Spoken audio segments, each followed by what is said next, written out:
Ito, mahal kapatid, tayo dadaan ko na po sa pinakahalagang bahagi ng ating pananambahan.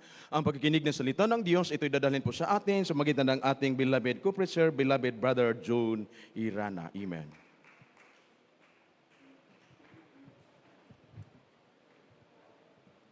Praise the Lord. Hallelujah.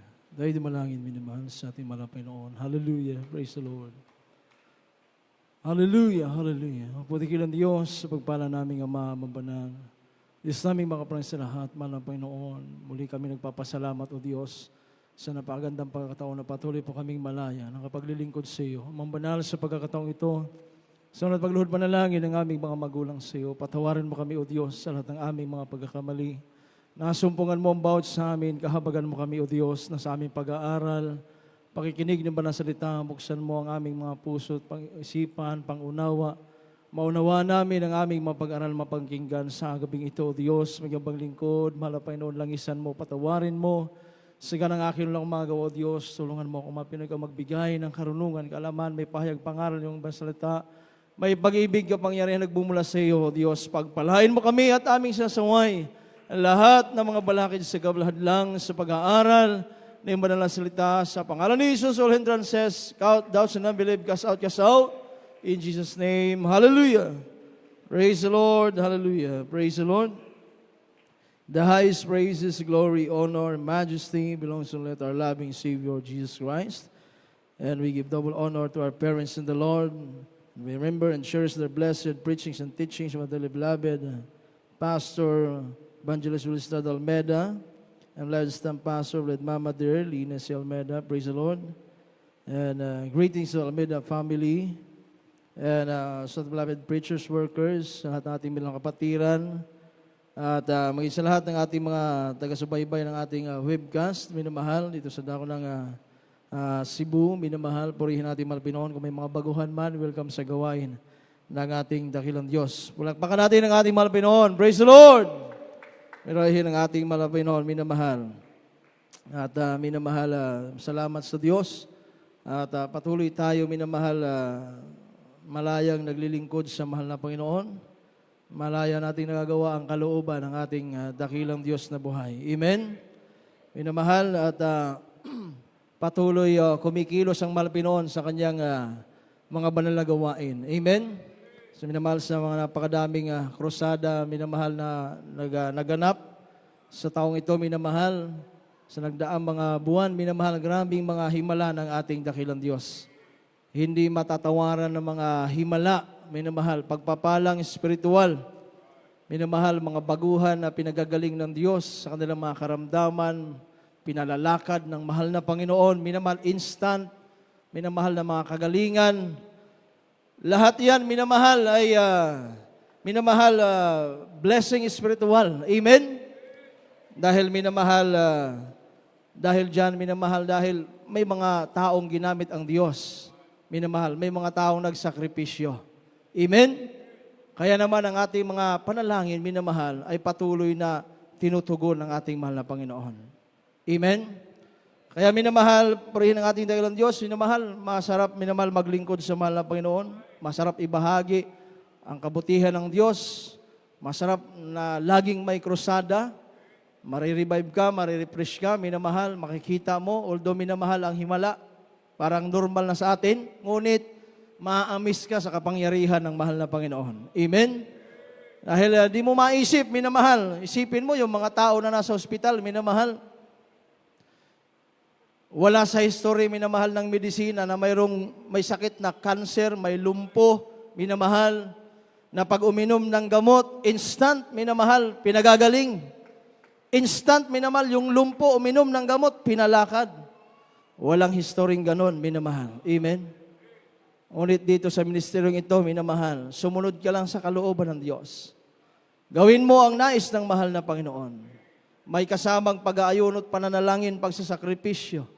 Minamahal, lahat ng pagpatungan ng kamay, minamahal, instant pinagagaling ng mahal na Panginoon. Amen? Yan ang mga bunga, minamahal, na mga panalangin ng ating mga magulang sa mahal na Panginoon, na hindi natin pwedeng kalimutan sa ating puso't isipan. Amen?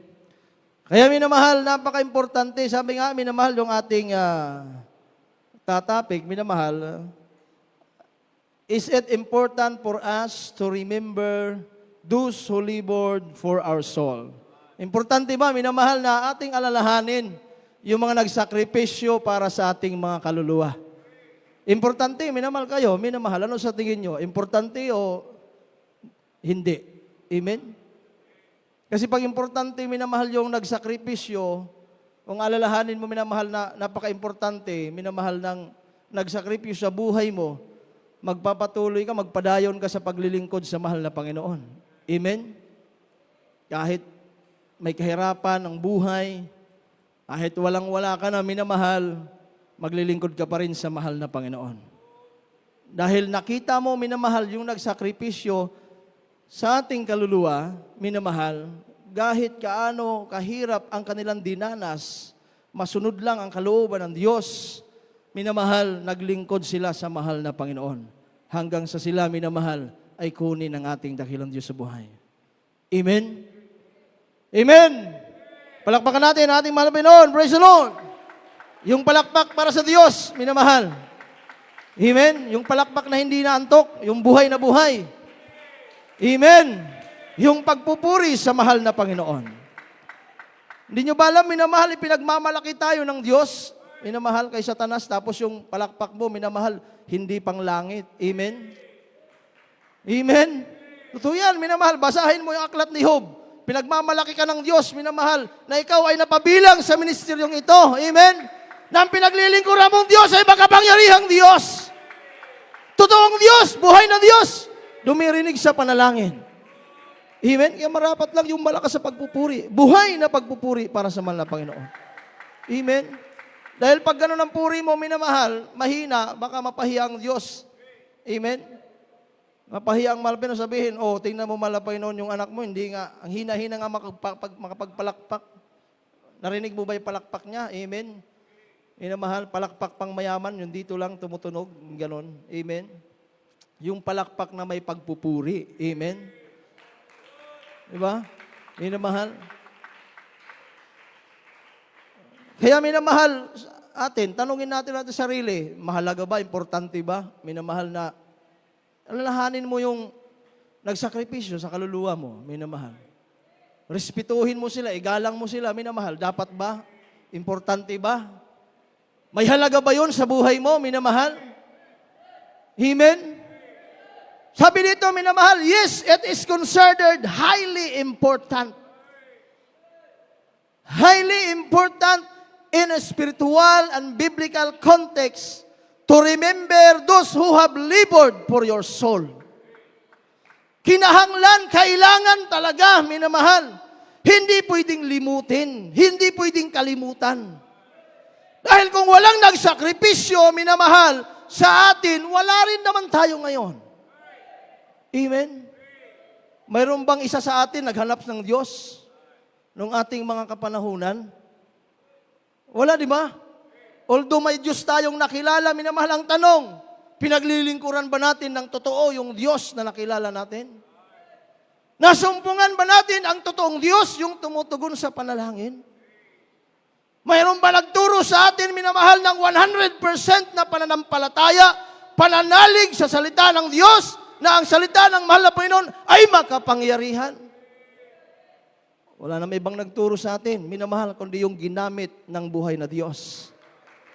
Amen? Highly considered, highly important, minamahal, alalahanin yung mga nagpagal, nagsakripisyo para sa ating kaluluwa. Ito daw, minamahal, ay gawa of remembrance is not merely nostalgic. Ibig sabihin, hindi lang simpleng pag-alaala.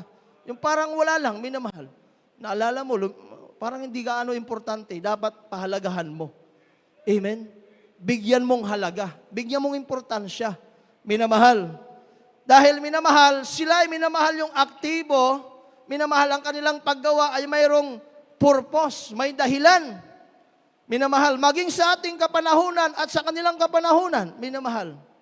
A command to respond to those who have provided spiritual guidance, care, and teaching. Amen? Saan ka ba nakakita ng pastor, minamahal, na 100% kumalinga sa mga tupa ng Diyos. Saan ka ba nakakita, minamahal, na nagpagal ng iyong kaluluwa, nag-aayuno? Araw at gabi nagpupuri, nananalangin sa Diyos, nakikipag-ugnayan sa mahal na Panginoon, para ikaw at ako, minamahal, kahit saan ka naroon, minamahal, ay pingatan ka ng ating mahal na Panginoon. Tanggap natin, accept natin, minamahal, kulang tayo sa panalangin. Dahil bakit? Lagi tayong busy sa ating buhay. Amen? Di natin may tatanggihan, minamahal. Di na nga tayo makapagbasa ng Biblia. Amen? Minsan nga, minamahal, mas napapahalagahan pa natin yung mga gawa natin, minamahal, kaysa sa pagsunod sa kalooban ng Diyos. Amen? Sa katotohanan, hindi. Tanggapin man natin o hindi, minamahal. Sa araw-araw, mas nahahawakan pa natin yung ating mga gadget kaysa sa Biblia. Amen? Yun ang katotohanan, minamahal. Accept natin yan. Nasa iyo kung tanggapin mo, hindi, minamahal. Pero yun, ang katotohanan, wala na may matatago sa mahal na Panginoon. Amen? Lahat ay hayag sa paningin ng Diyos. Kahit saan ka naroon, minamahal, anong ginagawa mo sa araw-araw, nakikita ng mahal na Panginoon. Pag hindi mo pinahalagahan ang utos ng Diyos, hindi ka rin nagpapahalaga, minamahal, sa ginamit ng Diyos. Amen? Yun ang katotohanan. Dahil, sino bang ginamit ng Diyos para magsalita para sa atin? Sinong ginamit ng Diyos, minamahal, para ituro, minamahal, ang salita ng mahal na Panginoon? Ipaunawa ang salita ng Diyos. Hindi naman rikta, minamahal, nakausap mo, mahal na Panginoon, may ginagamit ang dakilang Diyos. Amen? Minamahal, kaya minamahal, highly recommended, highly minamahal, na pinaka-importante, nga wag malilimot, minamahal, yung mga nagpapagal para sa ating kaluluwa. Although maraming iba gusto limutin na minamahal ang nagpagal, nagsakripisyo sa atin. Amen? Pero kayo, minamahal, tanongin niyo ang sarili niyo, minamahal. Kaya niyo bang limutin, minamahal, yung nagpagal at nagsakripisyo ng iyong buhay, spiritual? Amen? Yung mamatay nga lang yung magulang mo, minamahal, hindi mo makalimutan yung nagawa nila kahit gaano kasama pang magulang mo. Amen? Wala man silang naitulong sa ating spiritual na buhay. Yung presidente ng bansa natin, minamahal, pag namatay, minamahal, hindi yan makalimutan ng buong Pilipinas. Amen? Buong mundo. Amen? Yung kanilang mga ginawa. Diba? Yung mga minamahal, yung mga bayani natin, minamahal sa ating bansa, hindi natin makalimutan yung kanilang mga gawa at sakripisyo na sila, minamahal, ang nagtaguyod ng kapayapaan ng bansa. How much more, minamahal, yung nagpagal sa iyong kaluluwa? How much more, minamahal, yung walang sawa, walang patid, minamahal, na iniwan ang kanilang buhay, ibinigay para sa mahal na Panginoon, lumuhod, nanalangin, walang sawang nagpupuri sa Diyos, minamahal, pinahalagahan ang pagkatawag ng mahal na Panginoon. Dapat mo bang kalimutan? Amen? Dapat mong alalahanin. Higit sa lahat, dahil physical and spiritual, malaki ang nagawa nila para sa ating buhay. Amen? Sabi nga dito, minamahal, it is a command and act obedience. Scripture especially, minamahal, instruct believers to honor those who have led them in faith. Tayo, minamahal, ay tinuturuan, pinapalalahanan, minamahal, na ating irespeto, igalang, bigyan pagrespeto, paggalang, minamahal, yung nagdala, minamahal, yung nag-guide sa iyo sa iyong spiritual na buhay. Amen? Pangalawa, minamahal, honor their sacrifices and labor. Pahalagahan mo, minamahal, ang kanilang sakripisyo at pagpapagal. Minamahal, yung tao nga may minamahal makatulong lang sa iyo, di ba? Minamahal, tinatanggap mo ka lang tulong, grabe ng pagpapahalaga mo, di mo sila makalimutan, nakatulong sa iyo. Amen? How much more nakatulong sa iyo sa iyong physical at spiritual na buhay? Kaya mo bang kalimutan yan, minamahal? Amen? Pangalawa, minamahal, it provides a model